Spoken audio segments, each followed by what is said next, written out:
Հետի ժամանակավոր կառավարիչն նշեց, որ տնօրենների խորհուրդը շուրջ 691 միլիոն դոլարի երաշխավորություն է տրամադրել տաշիկ ընկերությունների հետ փոխկապակցված ընկերություններին, սա ինչպես է պարզաբանում, եւ նշեցիք, որ հետի վերաբերյալ օրենքը սահմանադրական դատարանը քննում է սահմանադրականությունը որոշելու հարցը, այս մասով եւ 3 ամսից հետո ըստ հետի լիցենզիայի զրկելուց հետո պետք է պետությունը բանակցի սեփականատիրոջ հետ լիքի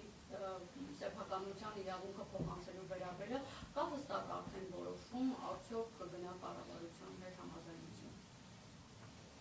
Հարգելիներս, վերջից կամ կարծում եմ կա հստակ դիրքորոշում, որ Սամվել Կարապետյանը օրվա իշխանությունների հետ եթե որևէ մի ձևով բանակցության նյութ ունենար, պարզ է չէ 177 օր կալանավորված չէր լինելու։ Սրանից ավելի պարզ պատասխան կարծում եմ չկա, ավելին, հետի լիցենզիայի այդ ամբողջ պատմությունները անհասկանալի վարչական վարույթով, մի շարք մեղմ ասած ապօրինությունները տեղի չէին ունենալու։ Բայց Սամվել Կարապետյանի նաև հենց հեղինակությունը եւ անցած ճանապարհը նրա մասին է, որ թեկուզ 177 օր կալանավորված լինելով, փաստորեն իր նկատմամբ վախերը այն աստիճանի են, որ 53 քննիչներով չեն կարողանում մի գործ հանգուցալուծման բերեն։ Մի այդքան էլ երևի թե հանրային ծառայությունները կարգավորող հանձնաժողովը եւ այլ վարչական մարմինների ներկայացուցիչներ էլ մի տենց էլ փորձում էին լիցենզիայից զրկել, որը իդեպ բազմաթիվ մասնագետներ էլ արդեն անդրադարձել են, իդեպ նաև հենց Նարեկը Կարապետյան շատ հստակ անդրադարձել է այդ ամենի իրականության հետ առնչություն չունենալու։ Հիմա կներեք, օրինակ, եթե դուք ինձ հարցնեք, երբ անձի մոտ նկատվում է սուր շնչառական վարակի դրսևորումներ, ինչ դեղորայք պետք է ընդունի։ Եվ ես օրինակ շատ հստակ որպես բժիշկ սկսեմ գնահատականներ տալ, որ այ ցանկալի է ընդունի այս դեղահաբը, այնուհետև այն դեղահաբը։ Դուք իմ ասածները վերջնական ճշմարտություն կընդունեք։ Եթե կընդունեք, ես շնորհակալ կլինեմ, բայց դա շատ վատ կլինի, որ դուք դա անեք, որովհետև ես իրավաբան եմ, ես բժիշկ չեմ։ Հիմա նույն հաջողությամբ, եթե ոչ իրավաբանը, ոչ քննիչը, ոչ դատախազը, ոչ դատավորը, ոչ փաստաբանը սկսում է գնահատական տալ, թե այս արարքը փողերի լվացման է նման, թե այլ, պետք չի նշվածը ընդունել որպես վերջնական ճշմարտություն, այլ պետք է դա ընդունել որպես քաղաքական հայտարարություն, քաղաքական հետապնդման վերաբերյալ, որը իդեպ քրեական օրենսգրքի տիրույթում է գտնվում։ Գործադիր իշխանության ղեկավարը ինչ առնչություն ունի իրավական գնահատականներ տալու հետ որևէ մի երևույթի։ Ինչի մասին է խոսքը։ Իհարկե, բայց իդեպ դրա վերաբերյալ բոլոր հստակ պատասխանները Նարեկ Կարապետյանը ներկայացրել է։ Բոլոր, այնտեղ օրինակ, չգիտեմ, դուք վստահ եմ լսել եք, ասում էին, որ ինչ որ տվյալներ են, չէ՞, անհետացել սպառողների։ Բա պարզվեց, որ նույնիսկ այստեղ ստիպված եմ դա ասել, Դանիել Իոնիսյանը արձանագրում է, որ նման բան չի եղել։ Պատկերացնում եք Հայաստանի Հանրապետության, իդեպ էներգետիկայի մասին օրենքի տրամաբանությամբ ժամանակավոր այդ ճգնաժամային կառավարիչը, դա պետք է լինի Հայաստանի Հանրապետության թոփ մենեջերներից մեկը։ Դե Հայաստանի Հանրապետությունում տվյալ դեպքում կոնկրետ անձեր այդ պաշտոնը ստանձնել, հա, ով հայտնում է պաշտոնապես, որ այդ տվյալները չկան։ Եվ մի ժամ անց Դանիել Իոնիսյանը հայտնում է, որ դա իրականությանը չի համապատասխանում։ Խնդրում եմ բոլոր ընդհանրապես այս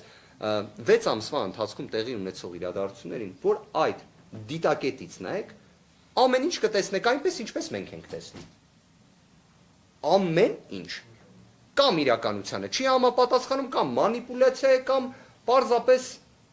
ապօրինություն է։ Կներեք, բայց դուք հարց տվել եք, խնդրեմ, դուք հետո դուք ներողություն։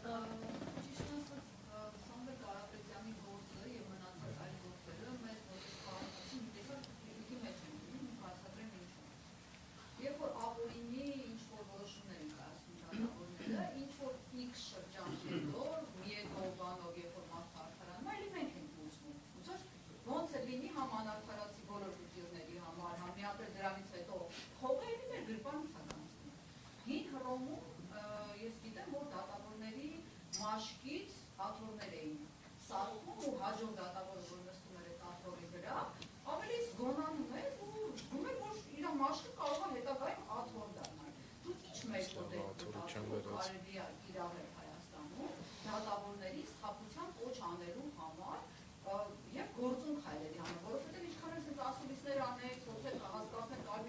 իրականացում ես կամ մենեք, եւ վերջին մարդը գիտի որ ես եմ ուզվելու։ Ասենք իրենք էլ Դորմազյանը 45 տարեկան, Աժենյա Մելիքսեթյանը մոտավորապես 43, ոնց որ ասենք իրենց ընտանիքները գուցե ելը չհասցնեն ցենց հետագայում ուզվեն բանանել։ Մենք մեր շարքային քաղաքացիներից դրամատան ենք, որ այդ հետևանքները չկրենք։ Հետաքրքիր հարց տվեցիք, կարծում եմ հարցին նախ երևի պատասխանի համար պետք է ունենալ կամ քաղաքական կամք դրա վերաբերյալ կամ չունենալ։ Դուք կհիշեք ով էր Նիկոլ Փաշինյանի նկատմամբ մեղադրական դատավճիռ կայացրած դատավորը։ Մնացական Մարտիրոսյանը։ 2018 թվականին այդ ձեր կողմից, եթե նույնիսկ այդ հարցը չհնչերել, կարծում եմ ցանկացած անաչառ դիտորդ հայտնելու էր, որ մնացական Մարտիրոսյանը կամ պետք է հրաժարական ներկայացվի, կամ իր նկատմամբ կարգապահական վարույթ պետք է հարուցվի, կամ իր նկատմամբ քրեական վարույթ պետք է հարուցվի։ Իդեպ ստացվում է Նիկոլ Փաշինյանը, եկեք իրավական տեսանկյունից նայենք, արդարացվել է։ Ստացվում է մնացական Մարտիրոսյանի կողմից նախկինում կայացված դատական ակտը այդ աստիճան բեկանվել է։ Ինչ եղավ մնացական Մարտիրոսյանի գործունեության տեսանկյունից։ Ինքը ստացավ առաջխաղացում։ Իդեպ մինչ օրս, եթե չեմ սխալվում, Երևան քաղաքի ընդհանուր իրավասության քրեական դատարանի նախագահ է հանդիսանում մնացական Մարտիրոսյանը։ Ամեն ինչ պարզ է այստեղ։ Սա կոչվում է քաղաքական կամքի իսպառ բացակայություն։ Ես կարող եմ մի բան հստակ ասել, թե ելնելով այն շփումներից, որոնք ունենում ենք Սամվել Կարապետյանի հետ, թե նաև որոշակի իմաստով կարծում եմ դուք էլ մեզ եք ճանաչել։ Արդյոք մենք պատկերացնում ենք, որ դատական իշխանությունը պետք է լինի կախյալ, ոչ։ Սամվել Կարապետյանը իր հայտարարություններից մեկում ուղիղ նշել էր, որ դատական իշխանությունը իրապես պետք է անկախ լինի։ Իրապես պետք է անկախ լինի։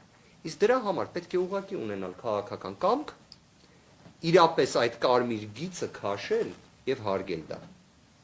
Ես հաստատապես կարող եմ ասել, որ ոչ միայն հրապարակավ է Սամվել Կարապետյանը դրա մասին հայտարարել, եւ համար եք առնվազն նաեւ մենք էլ հրապարակավ այս ամենը ասելով գիտակցում ենք, չէ, հրապարակային խոսքի ազդեցությունը։ Մենք գիտակցում ենք, որ Հայաստանի Հանրապետությունում ամենակայացած ոլորտներից մեկը դա զանգվածային լրատվության միջոցների ոլորտն է։ Ամենակայացածներից մեկը։ Որտեղ դու գիտակցում ես, որ հրապարակավ մի անգամ, երբ մի բան ասել ես, հետագայում դա մեղմ ասած քո դեմ օգտագործվելու է, եթե դու ինքդ քո մատնանշած խոստումից շեղվես։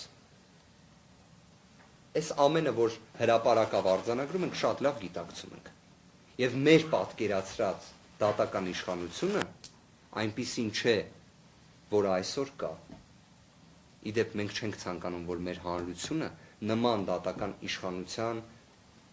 արժան լինի, որտեղ իսկապես մեր հանրությունը արժան է իրապես որակյալ անկախ